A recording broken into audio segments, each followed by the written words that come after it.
Legends of the Kanawha Valley, a Tex Williams story, presented by the University of Charleston and the City of St. Albans. Come to the gate and tell them your name. Tex Williams has lived hundreds of lives in his 85 years. He's been a father, a coach, a mentor, and even a museum curator.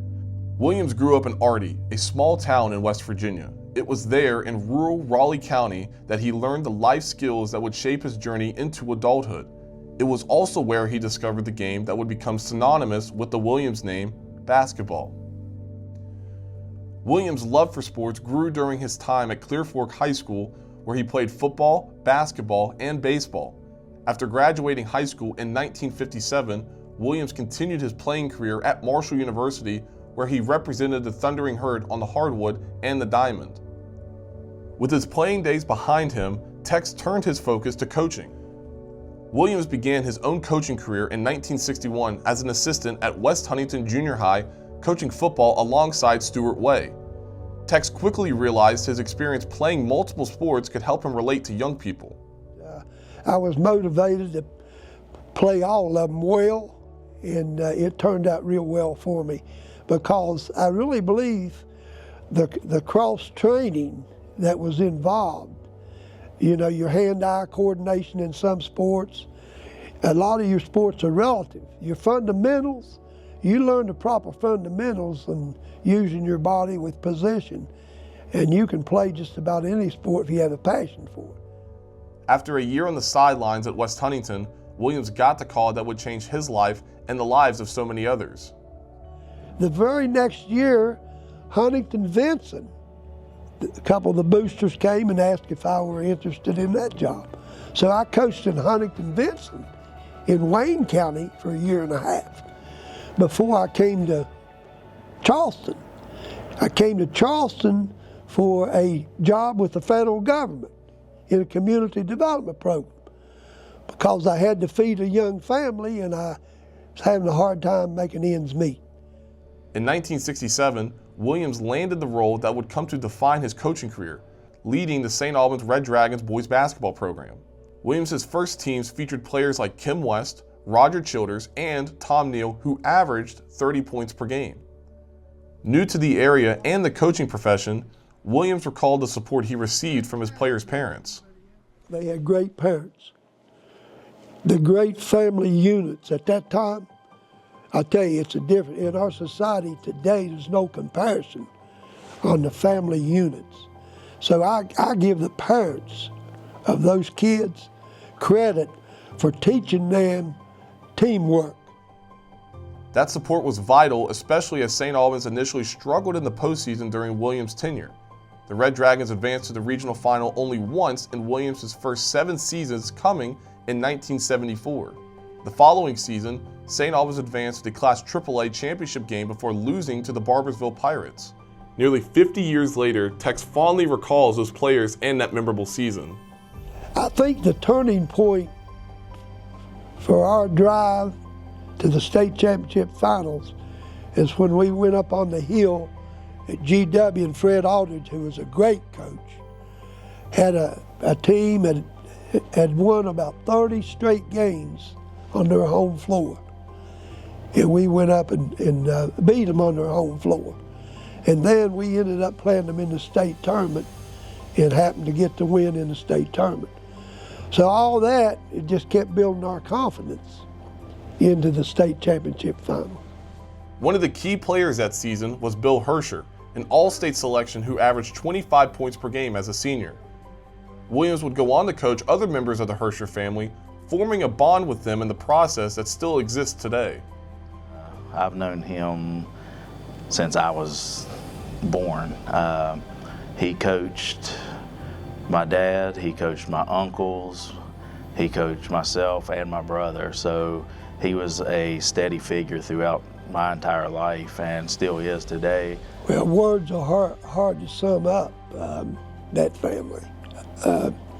Anyway, his dad and mother, a guy named Eddie Hersher, and he would haul the kids. In the wintertime, the kids lived about 3 or 4 miles out back of the school. And Eddie Hersher would come from his work, come to the gymnasium and give all those kids who lived out there in that area a ride home. So the Hershers were they were admired in the community. Williams remained on the Red Dragons bench until 1981, but it wouldn't be the last time Tex would call St. Albans home. In 1982, Williams made the jump to the collegiate coaching level, landing a job at the University of Charleston. After a disappointing first season that saw the Golden Eagles win just 9 games, Williams hit the recruiting trail. UC went 36-22 over the next 2 seasons, but it was the 1985-86 campaign that is still talked about as one of the school's most prolific. The Golden Eagles went 30-5 that year with wins over Marshall and WVU Tech. They won both the WVIAC regular season and tournament titles while reaching the NIA Elite Eight later that year. You didn't come out unless you were in foul trouble or you were tired, but we could play 40 minutes and really that was the thing that the advantage I thought we had against a lot of teams, that we could play 40 minutes without being tired and coming out the game, and we stayed intense the entire 40 minutes. And we had ball pressure from the beginning of the game until the end of the game, and so that was what made us successful as well. The former Charleston Mountain Lion said he appreciated the enthusiasm and love Williams poured into him and his teammates. We played in the regionals here, and I had the worst game of probably my high school career, and he said, I still want you to come to the University of Charleston. So that sort of sealed the deal, because he knew what I could do as far as playing, and so I really felt like, man, this coach is really a great coach and sees what I can do, and so I really felt comfortable coming here to play for him. Williams left UC following the 1985-86 season to take the reins of the Charleston Gunners. Williams' time with the Gunners was short-lived, but in 1991, Tex returned to the sidelines at St. Albans High. By the 1996-97 season, Williams had the Red Dragons back among the state's top programs. He also had one of the state's top players in sophomore Brett Nelson. Nelson's basketball talents were on display from an early age. During a summer exhibition for college coaches that featured the likes of DuPont High's Randy Moss and Jason Williams, Nelson more than held his own. We had one night 7 Division I coaches in watching Jason Williams, Randy Moss, and guys like that. So Rick Barnes, who's now the Tennessee coach, he came up to me and he realized I was the director of the league and everything. He said to me, Coach, he said, pretty good teams out here. He said, who's your best player? I looked across the way and Brett was over there. Brett would come and watch the games and keep a clock, keep a scorebook, do anything, because he thought if somebody's short of a player, they'd pick him up, which they did some. If they were short, players didn't show up. Come on, Brett, you play with us. I said, Coach, to Rick Barnes, see that little boy over there running that clock? I said, he's the best basketball player in this whole town. At St. Albans, Nelson quickly established himself as an elite scorer and playmaker. He averaged more than 30 points per game during his junior and senior seasons and finished his career as the school's all-time leading scorer, amassing over 2,000 points. He was a 3-time first-team All-State selection. After graduating, Nelson would go on to star at the University of Florida. He'll try another one. It delivers again, a triple. You've got to pick him up. He had his mind made up he wanted to be a basketball player, and he wasn't going to let anything interfere. It's sort of like a Kobe Bryant type attitude. He couldn't get enough practice. The cupboard wasn't empty for long once Nelson moved on. Around the same time, Williams' son Adam was ready to compete at the high school level. We have never had a cross word in our lifetime, me and Adam. When Adam was young coming through, I would get him in the automobile and we would go for miles to these camps. But we would have conversation about attitude. We would have conversation about leadership. Adam Williams finished his career as one of the school's top scorers and was named the state's top player in 2004. After his prep career concluded, Adam Williams played for the University of Kentucky and, like his father, Marshall University. Adam Williams said playing for his father is a memory he'll never forget.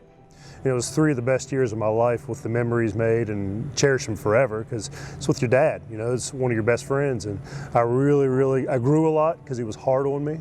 And luckily, I ended up being a pretty good high school player. And so, you know, the pressures of the community, and he's only playing because he's his dad's son. I didn't deal with that very much. Continuing to follow in his father's footsteps, Adam Williams has pursued a career in coaching. Currently an assistant at Marshall under Cornelius Jackson, Adam Williams learned more than X's and O's while growing up with a legendary coach as a father. He said one lesson stands out above the rest. Just seeing every day how he treated his players, how he treated from the custodian to the principal or the AD at the college. I mean, that's what's rubbed off on me, and I think the respect that you give people every day is the biggest lesson that I've gotten from Dad.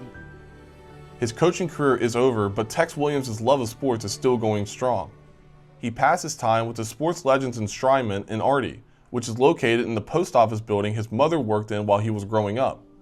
A lot of these old timers that were the pioneers that impacted my life to motivate me, they're out there and they think everybody's forgotten about them, which they have. They forgot who they were. Eventually, when a grandson can walk in here and look up, there's my grandpa. And see that little fella enjoy his grandpa up on the wall being recognized. And then I get a chance to say, let me tell you about your grandpa. The walls of Williams' museum echo the stories of West Virginia sports that span generations. But few stories speak as loudly as that of the man who helped shape the game of basketball across the Kanawha Valley and the entire state of West Virginia.